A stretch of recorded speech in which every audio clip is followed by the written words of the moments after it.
તો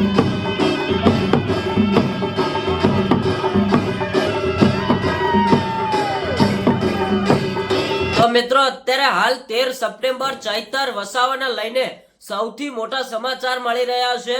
મિત્રો ચૈતર વસાવાને જેલમાંથી છોડાવવા માટે મોટા વકીલોની એન્ટ્રી થઈ ચૂકી છે। હવે મિત્રો એક મોટો ધમાકો થવા જઈ રહ્યો છે। ઘણા બધા લોકો ક્યારના રાહ જોઈને બેઠા હતા કે ડેડિયાપાડાના ધારાસભ્ય ચૈતર વસાવા ક્યારે જેલની બહાર આવે અને શું મોટા સમાચાર મળે। તો અત્યારે હાલ મિત્રો મળતી માહિતી મુજબ ચૈતર વસાવાને લઈને સૌથી મોટા સમાચાર મળી રહ્યા છે। તો મિત્રો આપણે વિડીયોની શરૂઆત કરીએ એ પહેલા જો તમે ચૈતર વસાવાને સપોર્ટ કરતા હોય તો આ વિડીયોને એક લાઈક કરી ચેનલને સબસ્ક્રાઇબ કરી દેજો। મિત્રો ડેડિયાપાડાના ધારાસભ્ય ચૈતર વસાવા છેલ્લા ઘણા ટાઈમથી જેલની અંદર હતા।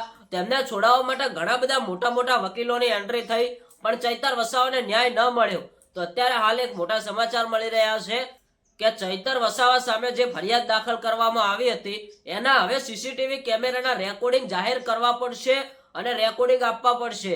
મિત્રો કાલના એક સમાચારમાં અત્યારે આપણને જાણવા મળ્યું છે કે ચૈતર વસાવાના જે વકીલ હતા એમને સોશિયલ મીડિયાની અંદર બતાવ્યું હતું કે આ ચૈતર વસાવા સામે જે ફરિયાદ નોંધવામાં આવી છે, ચૈતર વસાવા સામે જે ફરિયાદ કરવામાં આવી છે એના કોઈ પુરાવા નથી કે નથી સીસીટીવી કેમેરાના રેકોર્ડિંગ।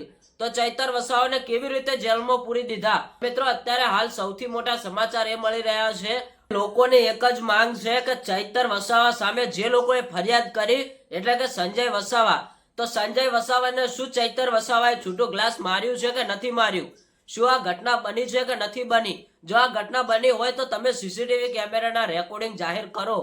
તો મિત્રો હવે એમને ક્યાંક ને ક્યાંક સીસીટીવી કેમેરાના રેકોર્ડિંગ જાહેર કરવા પડશે। આ વાત ઉપરથી તમારું શું કહેવું છે તમે કોમેન્ટ કરીને જણાવજો। અત્યારે હાલ તો લોકોની એક જ માંગ છે કે તમે પુરાવા માંગો, ચૈતર વસાવા સાચા છે।